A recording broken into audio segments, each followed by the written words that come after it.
Very important phrase, right? I stand with Trump and the Constitution, and I will never back off that, ever. Joshua Green's national correspondent at Bloomberg Business Week, author of Devil's Bargain, Steve Bannon, Donald Trump, and the storming of the presidency, and he joins me now. This strikes me as a guy who really thinks he could talk his way out of every situation, who puts on a real air of performed toughness, but I think he's really looking at jail time now.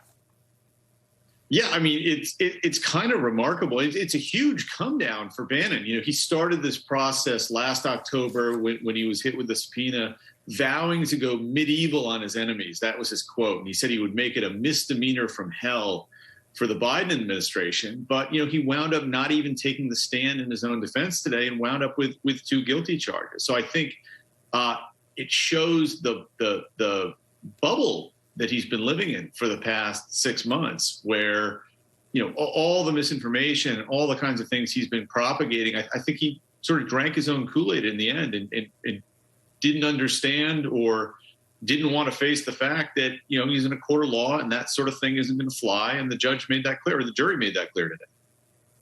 He also, I mean, you know, last night they played some sound of him talking to a crowd that was uncovered by Mother Jones, of telling them that Trump's going to declare victory, and that if he's actually losing and declares victory, it's going to be a wild ride or something like that. There's evidence the president talked to Bannon on the phone right before Bannon went on and said, it's not going to happen the way you think it's going to happen, strap in. I mean, to get back to the original reason he's subpoenaed, he's clearly a witness, and an important one, to the plotting of a attempt to end American democracy.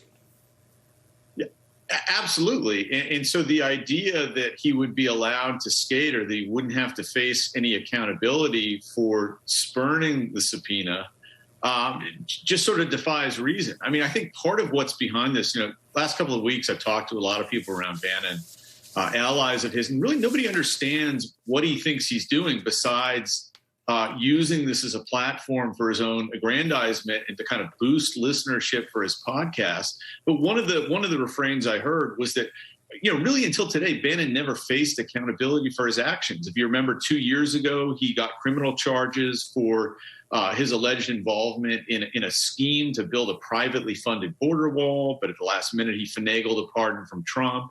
I think he's just gone so far in life kind of talking his way out of situations and not really having to face a body like this that has real powers to hold him accountable, that he just didn't think through what it was he was doing. And I think we see the consequences of that with the verdict today.